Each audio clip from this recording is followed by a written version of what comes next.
Okay, welcome back. Now, we'll study now air transports. Like I told you, you can see the map here. Okay, on page number 101 on top there that shows the map of India, airways and sea routes. You can have a closer look for your better understanding. Air transport.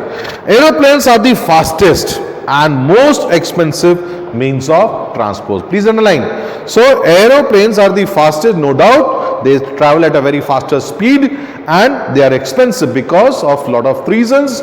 The fuel that they use is much expensive than the fuel that we put into our motorcycle, our cars, our buses. Air transport is especially useful in times of difficulty or national calamities like floods, earthquakes, cyclones, wars, accidents. Why? Because they can reach these places very fast, where help has to be provided very quick, where food is to be given, where people have to be rescued. So air transport is very much useful during the national calamities. They can be used to drop medicines and packets of food in the affected areas. For example, floods, where trucks and buses they cannot go, people cannot travel. So if these people they are on a terrace of their house, because water has covered almost the height of the houses. So for them, they throw medicines and packets of food. Helicopters are used where aeroplanes cannot land. Now for aeroplanes to land, we need an airstrip. Okay, we need an airway. Okay, for that, okay, it's a very big area that needs to be cut and made into an airport. All right, where airstrip is there. But for the helicopters, we don't need that much of area. It can land in a very small area. If you remember your basketball court, it needs that big area for it to land. Helicopters are used where aeroplanes cannot land. Helicopter does not need any airport or runway. Okay, runway is the airstrip. Okay, where the aeroplane slowly it gets accelerates and takes off. It needs that. You remember your bowling, when you have to bowl fast, you take a run up and then bowl. Similarly, this aeroplanes for it need to accelerate at a certain for it need to take off at a certain speed. It needs to travel from a long distance and then accelerate slowly. When it is accelerating faster, then it takes off. Similarly, when it has to land at a speed and then slowly. Okay, when it is coming, it is stopping. So all that needs runaway or the airstrip, like I told you. In India, the air transport started in 1911. Please underline. So air transport in India started in 1911. Railway started in 1853 between Mumbai and Thane, and your air transport started in 1911. Now India has over 100 international and domestic airports. International airports where the aeroplanes which goes to foreign countries, foreign land, they are known as international airports, or where aeroplanes from foreign countries, from abroad, they come and land, they bring passengers and goods. So they are known as international airports. Domestic airports, those airports where the planes land within the country, which travels within the specific country. All right, like for example, our airport in Budsa airport is a domestic airport. Okay, New Delhi, your Kolkata, these are international airports where flights from foreign countries come, as well as domestic. Okay, several domestic and international airlines fly in India. So several domestic and international airlines fly in India. Okay, like we have Go, Kingfisher, Go Air, Indigo, all right, Kingfisher, all right. These are the SpiceJet. These are the airlines which are domestic.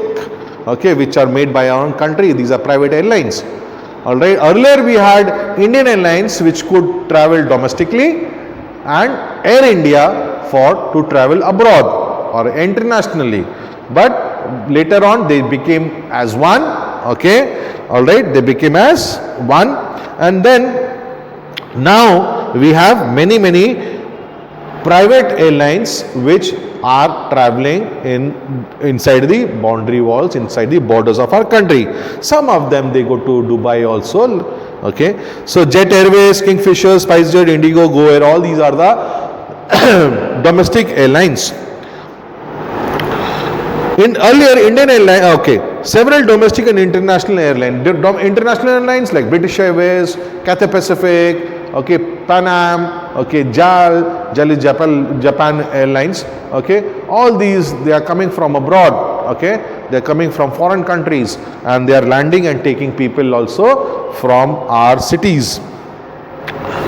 Now the Indian airlines, okay, Indian Airlines used to earlier Indian Airlines used to serve domestically, and Air India was the international airline of India. So like I told you, Indian Airlines was used as the domestic airlines. It used to help people to travel within the country, and Air India was our international airline, our Indian international airline, Air India. Now Indian Airlines have been merged with Air India, which caters to domestic as well as foreign travel. Today many private airlines like Jet Airways, Kingfisher, SpiceJet, Indigo, Go Air, etc. provide air services in India.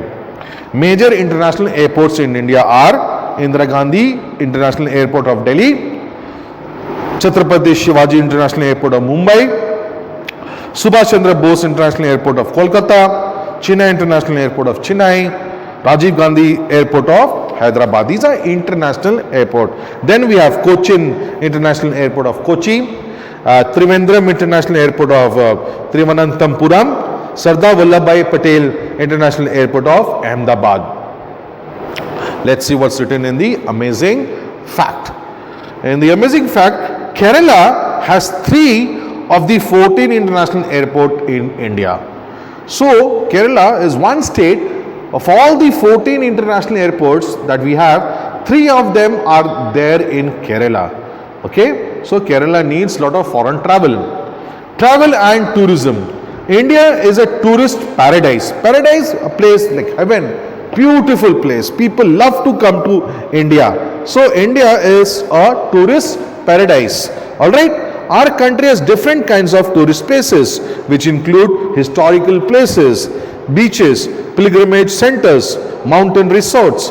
So this is, you see foreigners, lot of foreigners, they come to visit India because of its lovely diversity, lovely places to go and venture, culture to see, dance form, beautiful palaces of the kings and the queens of the long time ago. Jaipur for one big destination for the foreigners to come and see.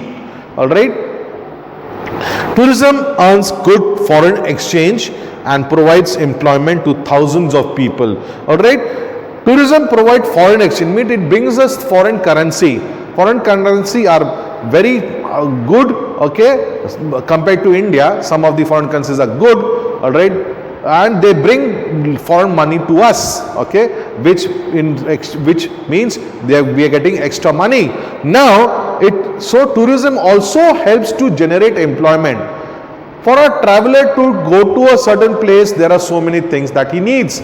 He needs an auto rickshaw, he needs a paddle rickshaw to go to small places, he needs shopping, he needs accommodation, he needs a cab, a taxi to travel to different places, he needs ticketing, he needs while he's traveling, while he's visiting, he needs small hotels. So tourism generates lot of job opportunities, lot of job which is given for people. Okay, they can earn money from providing these small needs of a traveler. It also promotes national integration and adds national economy. So it promotes national integration. People are Indians, we are involved, many of us are involved for one foreigner to travel. Okay, so it brings us all together. Okay, for a single traveler, foreign traveler to visit a place.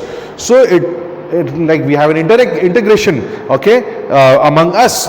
Plus, it adds on to the economy of our country. All right, more money is coming to the Indian government treasury.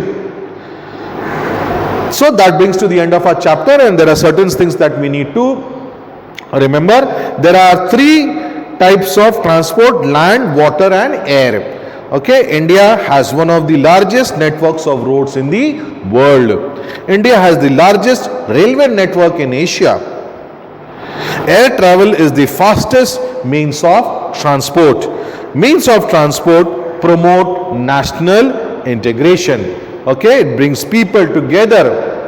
We are sending goods from from Rajasthan to West Bengal. We are sending Kashmiri carpets to down south. We are sending from down south that coffee, that spices to other parts of our country.